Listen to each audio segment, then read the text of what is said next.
প্রখ্যাত Greek philosopher প্লেটোর ভাষায় মানুষের আচরণ তিনটি তত্ত্বের উপর নির্ধারিত: ইচ্ছা, আবেগ আর জ্ঞান।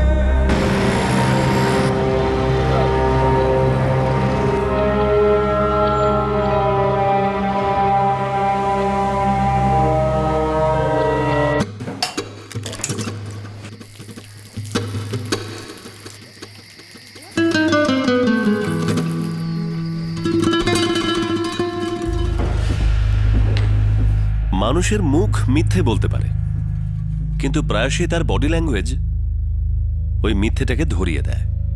আমাদের কনসিয়াস মাইন্ড সত্যিটাকে লুকিয়ে রাখতে পারে, কিন্তু আমাদের যে আনকনসিয়াস মাইন্ড বা সাবকনসিয়াস মাইন্ড আছে সেটা লুকিয়ে রাখা সত্যি এবং দেখতে পাওয়া মিথ্যের সবসময় পর্দা ফাঁস করে দেয়। এটা আমাদের মস্তিষ্কের সেই অবস্থা যেটা জাগ্রত অবস্থায় আধা ঘুমে থাকে এবং ঘুমের সময় পুরোপুরি জাগ্রত।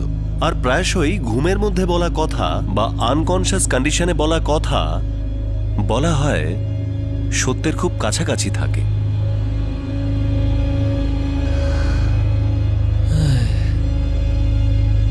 সত্যি really really love you Nisha, love you নিশা।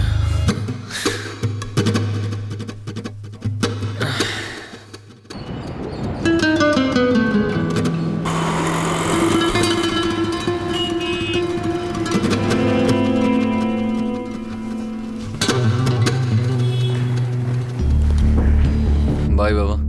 আরে হরি, কোথায় যাচ্ছিস? আমাকে কলেজে ড্রপ করে দিবি? সরি বাবা, কিন্তু আমি অন্যদিকে যাচ্ছি। আমার একটু জরুরি কাজ আছে, আমি আসছি প্লিজ। কিসের আর্জেন্ট কাজ রে? কোনো জব ইন্টারভিউর জন্য যাচ্ছিস নাকি? মা, চাকরির ইন্টারভিউ হলে তো প্রথমে তোমাকেই বলতাম। হ্যাঁ, এখন লেট হচ্ছে, আসছি, বাই।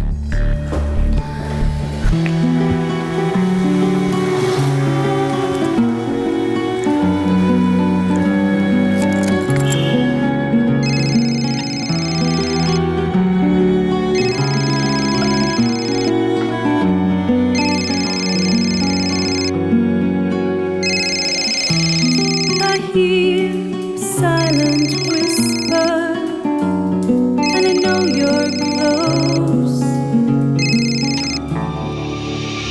হ্যালো,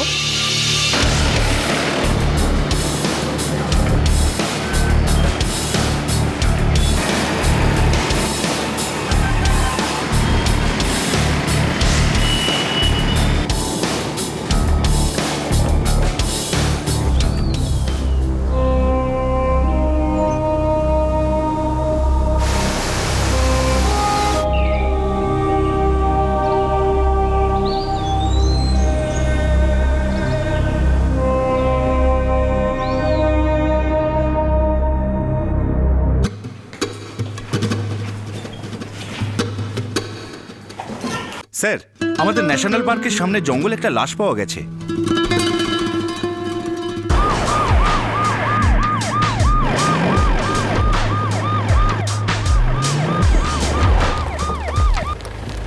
আমি ফোন করেছিলাম স্যার। হ্যাঁ, এদিকে চলো স্যার, এদিকে সরে যান, পিছনে সরে যান।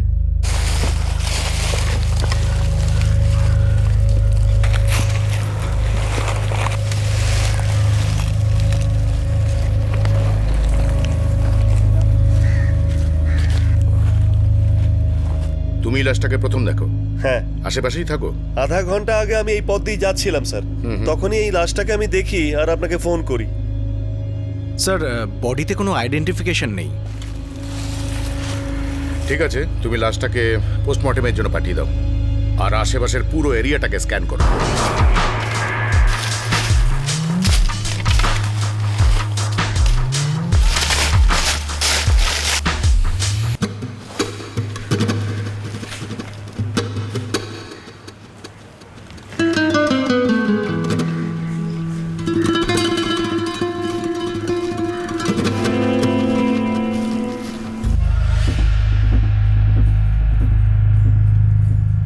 স্যার, পুরো এলাকাটা স্ক্যান করে এটা পেলাম স্যার। এটাকে ল্যাবে পাঠিয়ে দাও। এটার সঙ্গে এই কেসটার কোনো সম্পর্ক থাকতেও পারে। স্যার। লাস্টের একটা ফটোগ্রাফ নিয়ে নাও আর সমস্ত পুলিশ স্টেশনে পাঠিয়ে দাও। হতেও পারে কোনো না কোনো থানায় এর নামে কোনো মিসিং কমপ্লেন আছে।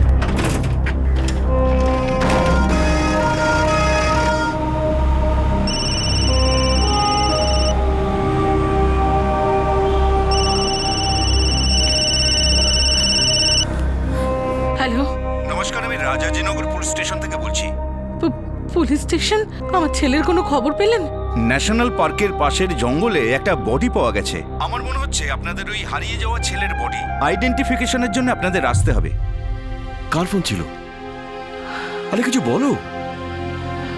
পুলিশ আমাদের রাজাজিনগরের গভর্নমেন্ট হসপিটালে ডেকেছে। হসপিটাল? হ্যাঁ, আমাদের হরির বডিটাকে চেনার জন্য।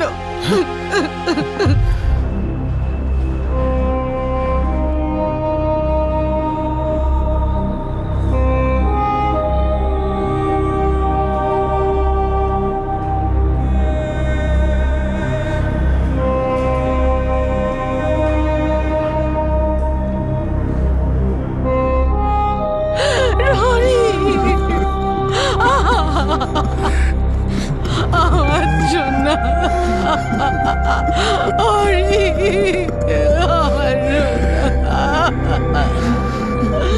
হরি চিনাপ্পা, বয়স 27 বছর।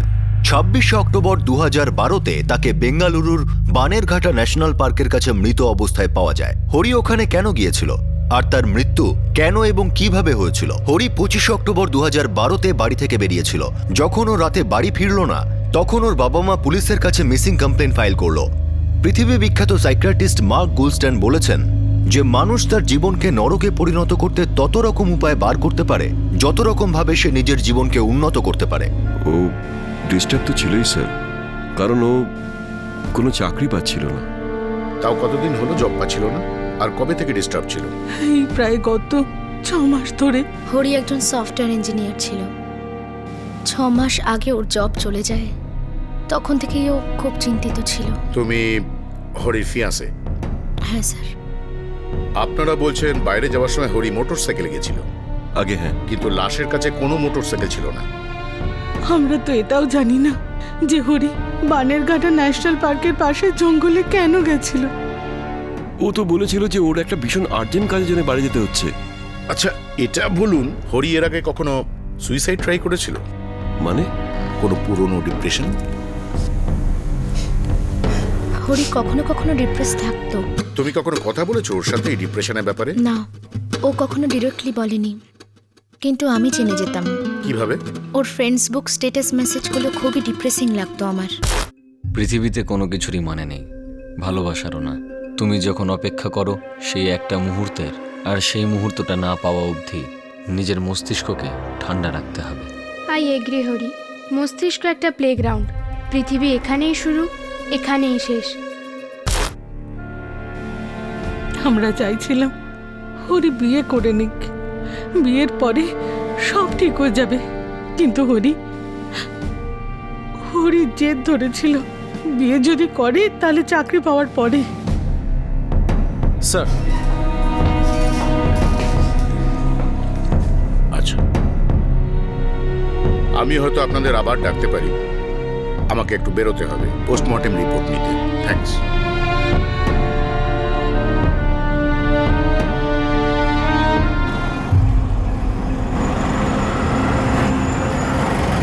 সুইসাইড করবে তো এত দূরে জঙ্গলে যাবে কেন? স্যার কিছু একটা খেয়েছিল মনে হয়।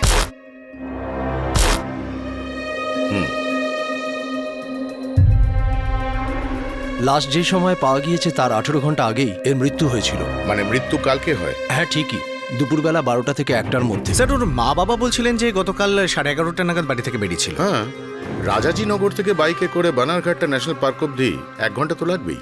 শরীরে অ্যালকোহলের উপস্থিতির পাশাপাশি বেন্টিয়াম ফসফেটও পাওয়া গেছে। বেন্টিয়াম ফসফেট মানে ইঁদুর মারতে যা কাজে লাগে? কারেক্ট।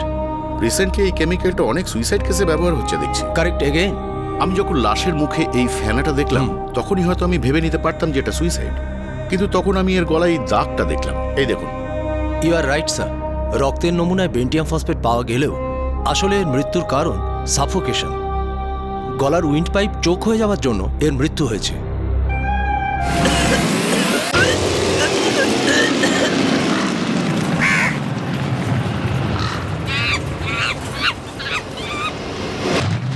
কিন্তু গলায় আঙুলের কোনো ছাপ পাওয়া যায়নি।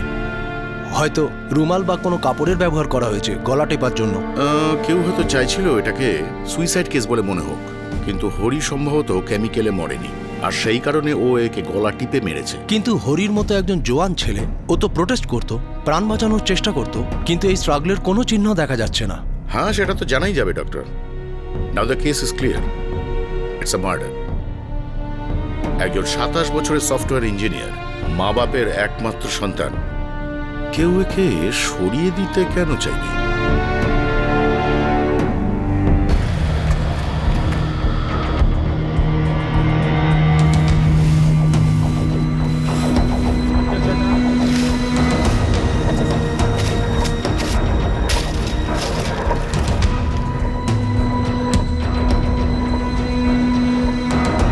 স্যার, সেলফোনটা মিসিং, কোথাও পেলাম না।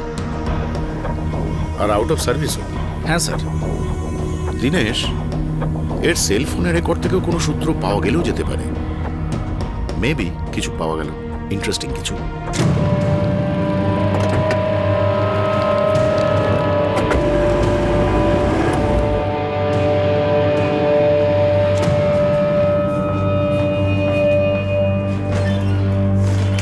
স্যার, দুপুর 1:15 নাগাদ ফোন সুইচ অফ হয়েছিল। মানে মার্ডারের 15 মিনিট পরে? Yes sir. আর স্যার, লাস্ট কলটা নিশাকে করেছিল।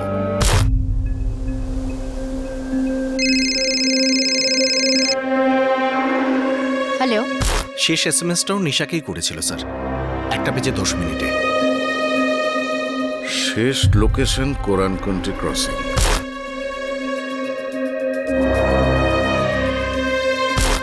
মারা গেল বানারঘাটটা ন্যাশনাল পার্কের মধ্যে, বডিও ওখানেই পাওয়া গেল, কিন্তু ফোনের শেষ লোকেশন কোরানকন্ট্রি ক্রসিং। ব্যাপারটা খুব অদ্ভুত না?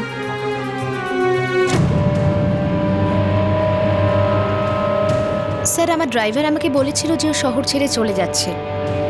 আমি বুঝে গেছিলাম যে ও মিথ্যে কথা বলছে। অ্যাকচুয়ালি স্যার, প্রবলেমটা হলো আমার বাবা একা কার ড্রাইভ করতে পারেন না, এই জন্য আমি ড্রাইভারের সাথে নেগোশিয়েট করি।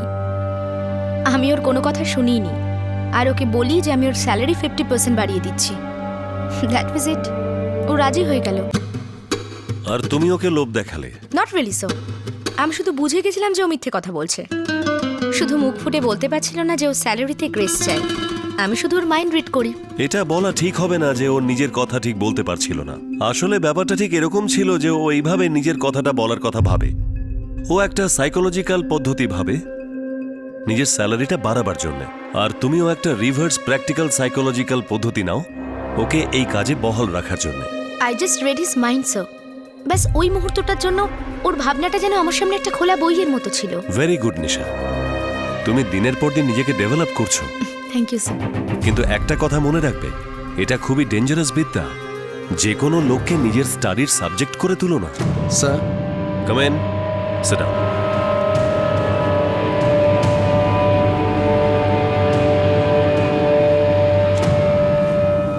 নিশা? Yes sir.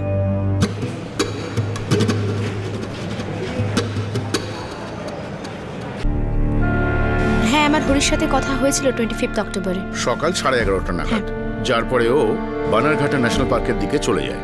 Yes sir. কথাটা তো তুমি আমাকে আগে বলোনি। কারণ আমাদের মধ্যে যে কথা হয়েছিল সেটা খুবই পার্সোনাল ছিল। ও, আই সি। হরির মৃত্যু 12টা থেকে 1টার মধ্যে হয়, আর ঠিক 1:10 হরির মোবাইল থেকে তোমার মোবাইলে মেসেজ যায়। এখন তুমি আমাদের এটা বলবে যে হরির মৃত্যুর পিছনে তোমার রোল কি ছিল। সে যতই পার্সোনাল হোক, বলতে তোমাকে হবেই। কোনো রোল ছিল না। ওই দিন আমার আর হরির ব্রেকআপ হয়েছিল। হরি আমাকে শুধু এই মেসেজটাই দিতে চেয়েছিল যে ও এনগেজমেন্টটা ভেঙে দিতে চায়। ও তোমাকে এই কথাটা ফোনে বলেছিল? আগে না, আমাদের দেখা হয়েছিল। কোথায়? প্রথমে কোরানকুন্ডি ক্রসিং এ, যেখান থেকে ও আমাকে পিক আপ করেছিল।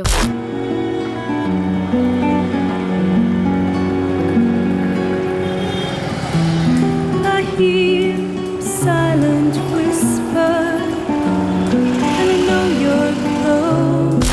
তারপর ওখান থেকে হরি আমাকে বানারঘাটা ন্যাশনাল পার্কে নিয়ে গেছিল। তুমি ওর সাথে গেলে? হ্যাঁ, আমি গেছিলাম। তুমি ওর সঙ্গে কতক্ষণ ছিলে? বেশিক্ষণ না, এই 10 মিনিট। নিশা,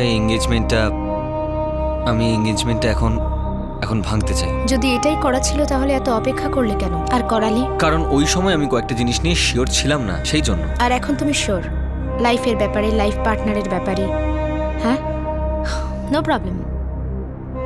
আসলে আমি একদমই শক নই। আমি তো আগেই জেনে গেছিলাম, আমি ভাইব্রেশনটা ফিল করেছিলাম যে কখনো না কখনো তো এটা হওয়ারই ছিল। কিন্তু আই এম গ্ল্যাড হরি যে ফাইনালি তুমি এই ডিসিশনটা তো নিলে। ভালোই হয়েছে। কিন্তু সত্যি কথা বলতে কি, তুমি শুধু এই কথাটা বলার জন্য এখানে এই জঙ্গলে তোমার আর আমার সময় নষ্ট করার কোনো দরকার ছিল না। তুমি আমাকে ফোন করতে পারতে, SMS করতে পারতে, কিংবা ওই তোমার ফ্রেন্ডস বুক ওখানে মেসেজ করে দিতে। তুমি এতদিন ধরে নিজের থেকে লুকোচ্ছিলে, কিন্তু আমার থেকে কিছুই লুকোয়নি হরি। তুমি যদি বলে দিতে আমি মেনে নিতাম। আর তাছাড়াও আমি অনেক আগে থেকেই মেনে নিয়েছিলাম that we are not a couple. By.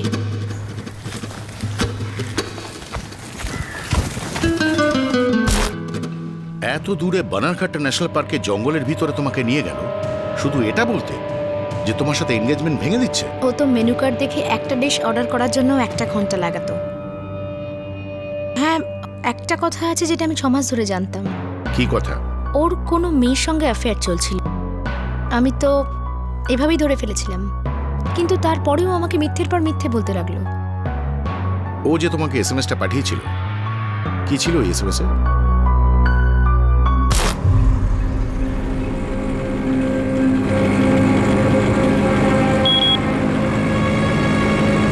Good riddance, finally I am free to be with Priya. আমি কলেজ যাওয়ার পথে এই মেসেজটা পেয়েছিলাম। আমি অলরেডি বেশ লেট ছিলাম। প্রিয়া, এটা কি সেই মহিলা যে ওর লাইফে তোমার জায়গাটা নিয়ে নেয়? আমার জায়গাটা নিয়ে নেয়? আই ডোন্ট কেয়ার, যেই হোক ও। কিন্তু মেয়েটা কে? আমি জানি না। হরি কখনো বলেও নি, আর আমি কখনো জানার চেষ্টাও করিনি।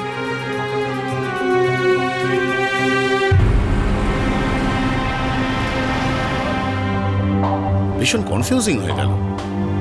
হরি প্রিয়াকে দুপুর 1:10 SMS কিভাবে পাঠালো, যখন পোস্টমর্টেম রিপোর্ট বলছে হরির মৃত্যু দুপুর 12টা থেকে 1টার মধ্যে হয়? আচ্ছা, পোস্টমর্টেম রিপোর্ট আঁকানো হয় আমরা 15 মিনিটের মার্জিন দিয়েই দিলাম।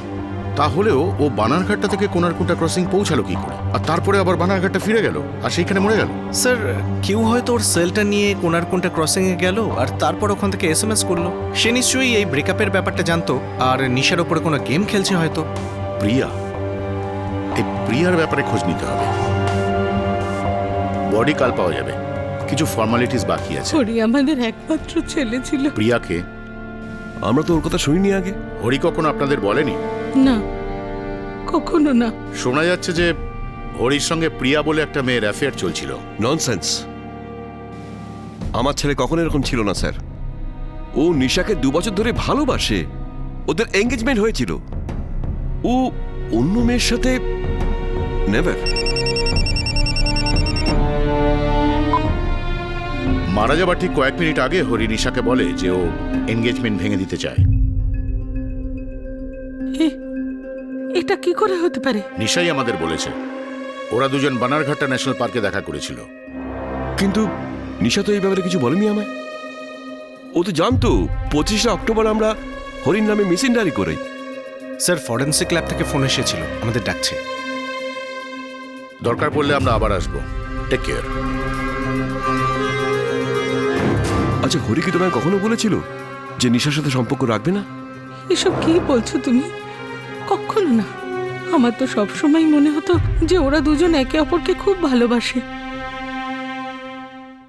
এমনটা মনে করা হচ্ছিল যে হরি তার খুনের দিন নিশাকে বলেছিল যে ও এঙ্গেজমেন্ট ভেঙে ফেলতে চায়। নিশার ফোনে হরির ফোন থেকে SMS এসেছিল যে সে এবার প্রিয়ার সঙ্গে ভালো থাকবে। কে ছিল এই প্রিয়া? নিশা বা হরির বাবা মা কেউই এই প্রিয়ার ব্যাপারে জানতো না। কিন্তু বেঙ্গালুরু পুলিশ প্রিয়ার খোঁজে বেরিয়ে পড়ার আগেই ওনারা পেলেন আরও একটা ইম্পর্টেন্ট ইনফরমেশন। এই স্টেরোফোম কাপে বেন্টিয়াম ফসফেটের সাথে সাথে মদের ট্রেসও পাওয়া গেছে। মানে এই কাপটার সঙ্গে হরির মার্ডারের কোনো না কোনো কানেকশন আছে। স্যার, মার্ডার স্পট থেকে আমরা এই গ্লাসটার একটা ওয়েফারের প্যাকেট পেয়েছি। যদি এটা সুইসাইডই হয় তাহলে একদম নতুন একটা পদ্ধতি সুইসাইডের। যে হরি প্রথমে ওয়েফার খেলো, তারপরে মদের মধ্যে বিষ মিশিয়ে খেলো, তারপর নিজেই নিজের গলা টিপে মরে গেল। যেটা সম্ভব নয় স্যার। স্যার, হতে পারে হরির সাথে ওখানে কেউ ছিল যাকে সে ভরসা করত, যে হরির সাথে বসে ওখানে মদ খেলো আর তারপর মদের মধ্যে বিষ মিশিয়ে দিল, তারপর গলা টিপে খুন করলো। স্যার পুরো প্ল্যানিং করে মার্ডার করেছে। আমাদের এই প্রিয়াকে খুঁজে বার করতে হবে। স্যার প্রিয়া যদি হরির গার্লফ্রেন্ড হয় তাহলে তোর বন্ধুরা জানবে সেটা।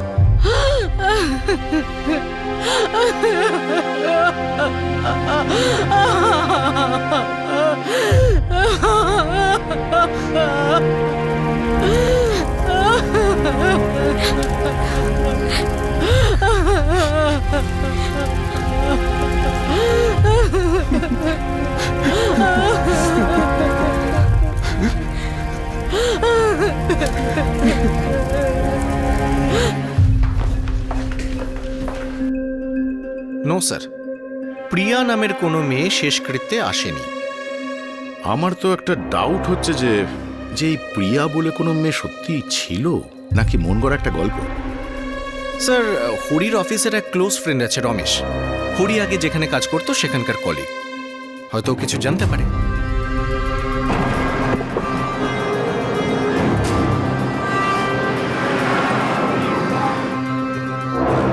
হ্যাঁ স্যার, আমার সাথে হরির বন্ধুত্ব ছিল। ও যতদিন এখানে কাজ করতো ততদিন পর্যন্তই।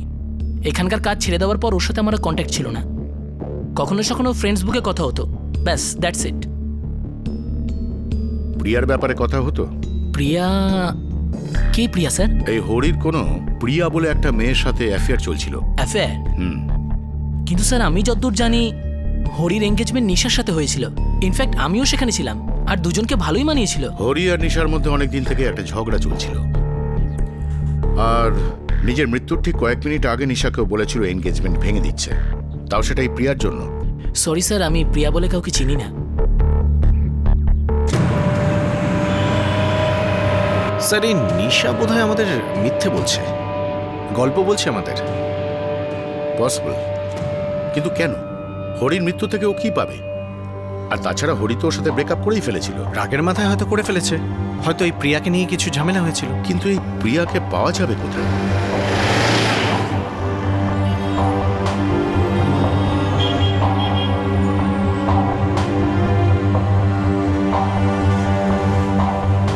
নিশার এনগেজমেন্ট ভেঙে গেছিল।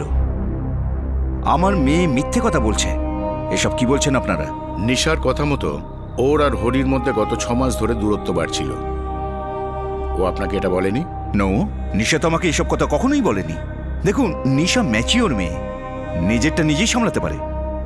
অ্যাকচুয়ালি এমনি মানে ক্যাজুয়ালি।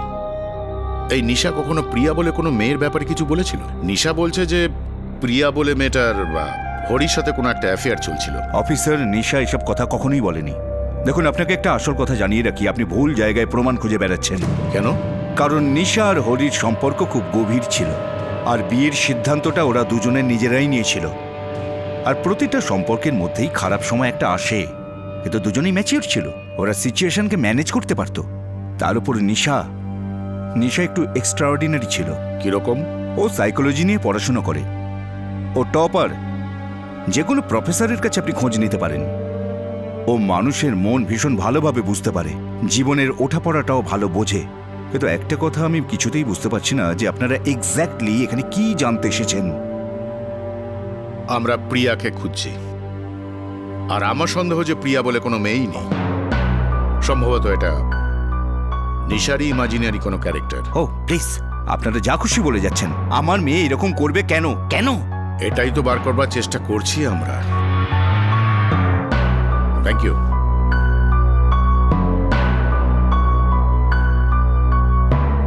প্রিয়া এবার একটা গভীর রহস্য হয়ে উঠল। কিন্তু ও কি সত্যি এক্সিস্ট করত, নাকি শুধুমাত্র নিশার মন গড়া ক্রিয়েশন ছিল? তাহলে ওই এসএমএসটা কে পাঠিয়েছিল, আর কি উদ্দেশ্যে? হরি নিশাকে আগে কেন বলেছিল যে সে নিশার সঙ্গে ব্রেকআপ করতে চায়, আর তারপর ও এসএমএস পাঠায় যে ও প্রিয়ার সঙ্গে ভালো থাকবে? কিছু তো গোলমাল ছিল।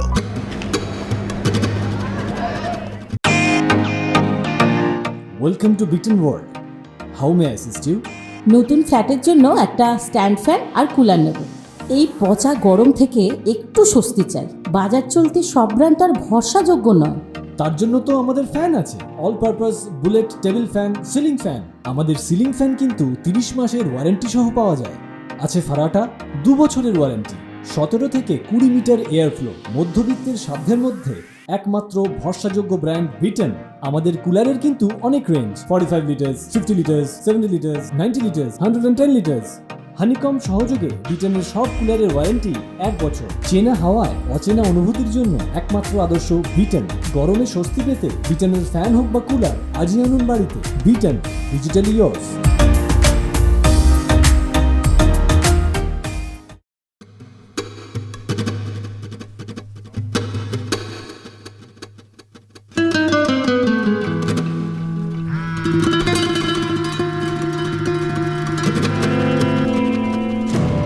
স্যার, আমি আপনাকে কি করে বলবো যে হরি এরকম কেন করেছিল? ও আমাকে ন্যাশনাল পার্কের কাছে ডেকেছিল এটা বলার জন্য যে আমাদের সম্পর্কটা শেষ হয়ে গেছে, আর তারপরেও আমাকে মেসেজ করলো যে ও প্রিয়ার সঙ্গে ভালো থাকবে। এর থেকে বেশি আমি আর কি বলতে পারবো? হরির ব্যাপারে বলতে পারো, হবু স্বামী ছিল ও তোমার। স্যার, আমি তো আপনাকে আগেই বলেছি। ঠিক আছে, রিপিট করে দিচ্ছি। 6 মাস আগে হরির জব চলে গেছিল, তারপরই ও খুব হতাশায় ভুগছিল। ওর বেকারত্বকে কুড়ে কুড়ে খাচ্ছিল। আর হতাশাগ্রস্ত লোকের সাথে এরকম হামেশাই হয়, তারা নিজের লোকের থেকে দূরে চলে যায় আর নতুন সম্পর্ক তৈরি করে। হয়তো এই জন্য হরি প্রিয়ার এত ক্লোজ হয়ে গেছিল, আই ডোন্ট নো, হয়তো। তোমরা দুজনে কিভাবে ক্লোজ হয়েছিলে, মানে কিভাবে দেখা হয়েছিল তোমাদের? কিরকম তোমাদের লাভ স্টোরিটা? আমাদের দুজনের 2 বছর আগে অক্টোবর 2010-এ আলাপ হয়। আমাদের ফ্রেন্ডশিপ ইন্টারনেটে হয়েছিল, একটা সোশ্যাল নেটওয়ার্কিং সাইটে আমরা দুজনেই অ্যাক্টিভ ছিলাম। আমি কোনো কমেন্ট করেছিলাম যেটা ওর ভালো লেগেছিল, তো ও ফ্রেন্ডশিপ রিকোয়েস্ট পাঠায় আমাকে।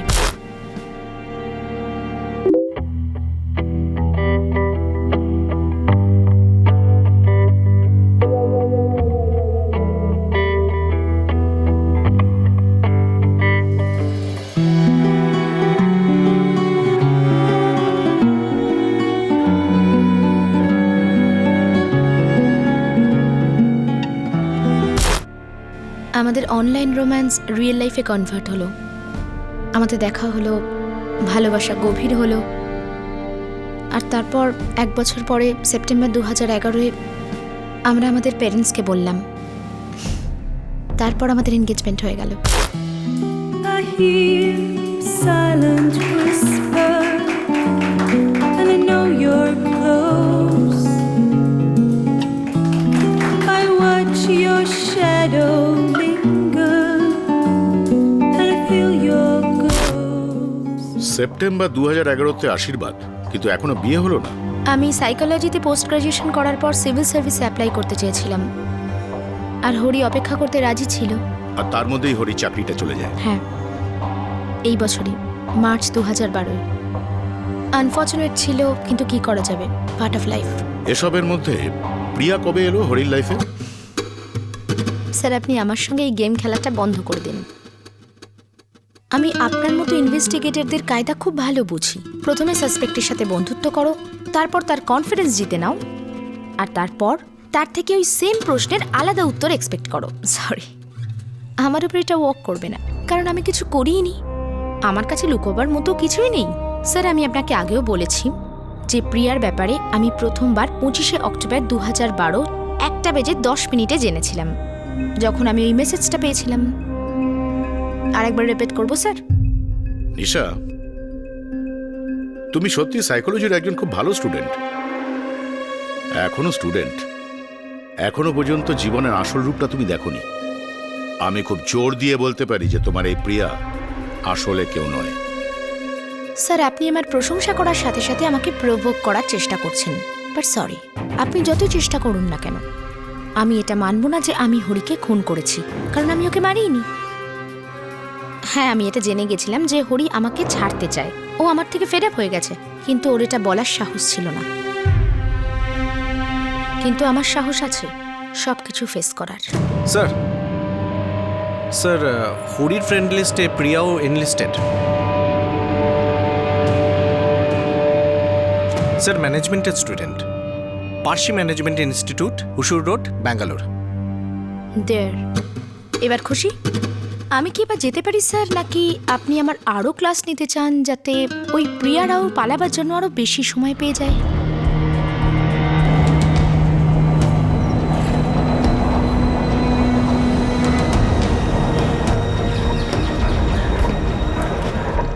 হরি চিনাপ্পা? সরি, আমার এরকম কোনো ফ্রেন্ড নেই। কিন্তু ফ্রেন্ডস বুক তো অন্যরকমই কিছু বলছে। স্যার, ফেসবুকে তো যে কোনো মেয়েরই রোজ অনেকগুলো রিকোয়েস্ট আসে, তাই আমি অ্যাকসেপ্ট করে নিয়েছি। তাকে না চিনেই? স্যার, ফেসবুকের আরেকটা মানেও হয়, আপনি অন্য লোককে চিনুন এবং বন্ধু তৈরি করুন। এই জন্য ফ্রেন্ড রিকোয়েস্ট অ্যাকসেপ্ট করে নিয়েছি। একে অন্যের ফ্রেন্ড লিস্টে তো থাকি, কিন্তু কখনো ইন্টারাকশনই হয়নি। হ্যাঁ, এখানে হরি লিখেছে পৃথিবীতে কোনো কিছুরই মানে নেই, ভালোবাসারও না। তুমি যখন অপেক্ষা করো সেই একটা মুহূর্তের, আর সেই মুহূর্তটা না পাওয়া অবধি নিজের মস্তিষ্ককে ঠান্ডা রাখতে হবে। আর তার উত্তরে তুমি লিখেছো, আই এগ্রি হরি, মস্তিষ্ক একটা প্লেগ্রাউন্ড, পৃথিবীর এইখানেই শুরু, এইখানেই শেষ। এটা তোমার কমেন্ট ছিল। এর আগেও তুমি হরির অনেক কমেন্টেই লাইক দিয়েছো। স্যার, হয়তো আমি ছেলেটার কমেন্টসে আর স্ট্যাটাস আপডেটে লাইক করেছিলাম, কিন্তু তার মানে এটা তো নয় যে আমি ওকে চিনি।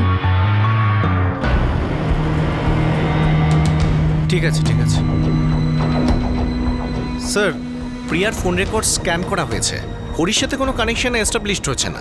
অদ্ভুত একটা সময় পড়েছে, লোকে এখন সোশ্যাল নেটওয়ার্কের সাইটেই মেলামেশা করে। রোজই একে অন্যের কমেন্টস, পার্সোনাল ডিটেলস, ফটোগ্রাফ এইসবে লাইক দেয়, তার উপরে কমেন্ট করে, আর অনেক সময় একে অন্যকে চেনে না পর্যন্ত। স্যার, 6 কোটি ভারতীয় ফ্রেন্ডসবুক ইউজ করে, third largest in the world sir. এই ফ্রেন্ডসবুক একটা শাঁখের করাতের মতো। ছাড়ো, তুমি নিশার ফোন রেকর্ড চেয়ে পাঠাও। এই সাইকোলজি স্টুডেন্ট একটু বেশি লোকের মাইন্ড রিডিং করছে, এবার ওর মাইন্ডটাকে রিড করবার সময় এসেছে।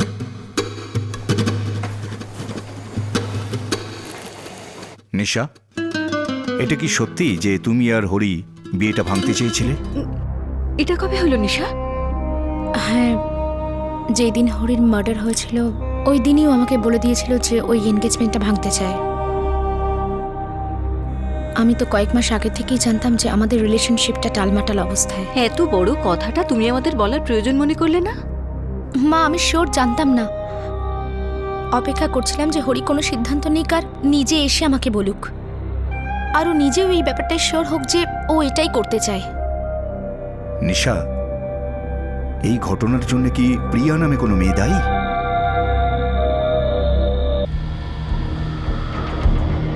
স্যার, নিশার ফোন রেকর্ড থেকে একটা অদ্ভুত অ্যাক্টিভিটি দেখা গেছে। কিরকম অ্যাক্টিভিটি?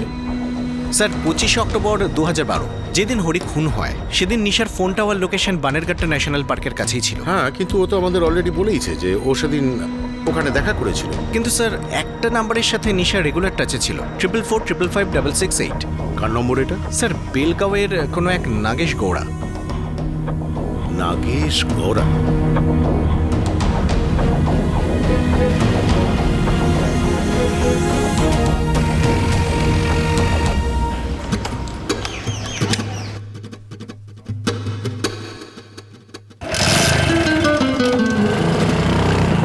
এখন এই নাগেশ গৌড়া নিশার সাথে বা হরির মার্ডারের সাথে কি কানেকশন থাকতে পারে? স্যার, 24 অক্টোবর মানে মার্ডারের একদিন আগে নাগেশ গৌড়ার ফোনের টাওয়ার লোকেশন বানেরঘাটটা ন্যাশনাল পার্কের কাছেই। কোনারকুন্টা ক্রসিং, বানেরঘাটটা ন্যাশনাল পার্ক এর আশেপাশেই দেখাচ্ছে স্যার। কোনারকুন্টা ক্রসিং? মনে হচ্ছে এই কেসের তালার চাবি এই ক্রসিং এই কোথাও লুকিয়ে আছে। স্যার, আরও একটা স্ট্রেঞ্জ ব্যাপার হলো এই যে নিশা নাগেশ গৌড়ার সাথে এপ্রিল 2012 থেকে টাচে আছে। নিয়মিতই ফোনে অনেকক্ষণ ধরে কথা হয় দুজনে। কিন্তু নাগেশ গৌড়া যখন 24 আর 25 অক্টোবর বেঙ্গালুরুতে ছিল তখন নিশা কিন্তু নাগেশ গৌড়াকে ফোন করেনি। ওই দুদিনে নাগেশ কাদের ফোন করেছিল বা নাগেশের কাছে কাদের ফোন এসেছিল? স্যার, 24 আর 25 তারিখের মধ্যে নাগেশের কাছে 6-7টা ফোন এসেছিল, অধিকাংশই ল্যান্ডলাইন থেকে। এই ল্যান্ডলাইনগুলো চেক করা হয়েছে? ইয়েস স্যার, সবই পিসিও থেকে করা হয়েছে, আর দুবার তো একই পিসিও থেকে। আর স্যার, এই পিসিও পিনিয়া ইন্ডাস্ট্রিয়াল এরিয়ার কাছে। Pinia industrial area? এটা তো নিশাদের বাড়ির একদম কাছে। স্যার,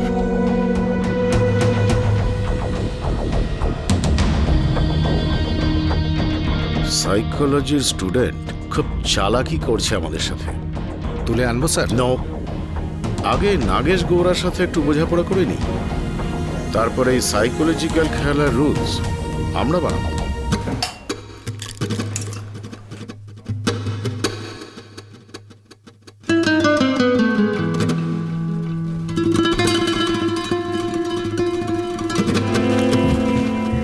মা, আমি কলেজ যাচ্ছি, সন্ধেবেলা দেখা হবে।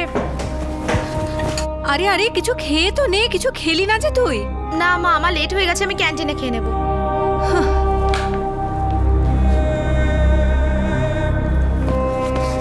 বাই মা। বাই সোনা।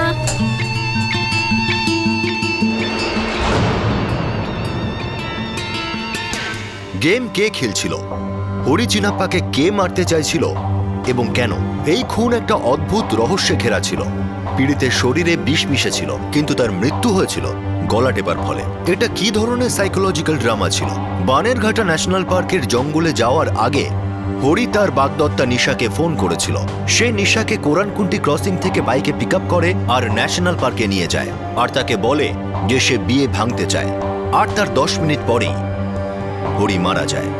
পোস্টমর্টেমের রিপোর্ট অনুযায়ী দুপুর 12টা থেকে 1টার মধ্যেই তার মৃত্যু হয়েছিল, কিন্তু 1টা বেজে 10 মিনিটে হরি নিশাকে মেসেজ করেছিল যে সে বিয়ে ভেঙে দেওয়ার পর নিজেকে মুক্ত অনুভব করছে আর সে প্রিয়ার সঙ্গে এবার ভালো থাকবে। প্রথমে তো এই কেসে এক রহস্যময়ী প্রিয়া পুলিশকে ফ্রেন্ডস বুকের এক গোলকধাঁধায় আটকে দেয়, আর এবার আরও একটা নাম উঠে এলো, নাগেশ গড়া। কিন্তু পুলিশের সবচেয়ে বেশি সন্দেহ ছিল নিশার উপর। কিন্তু সে কি সত্যি অপরাধী ছিল? বিখ্যাত গ্রিক ফিলোসফার প্লেটোর ভাষায় মানুষের স্বভাব 3টে তত্ত্বের উপর নির্ভরশীল: জ্ঞান, ইচ্ছা আর আবেগ।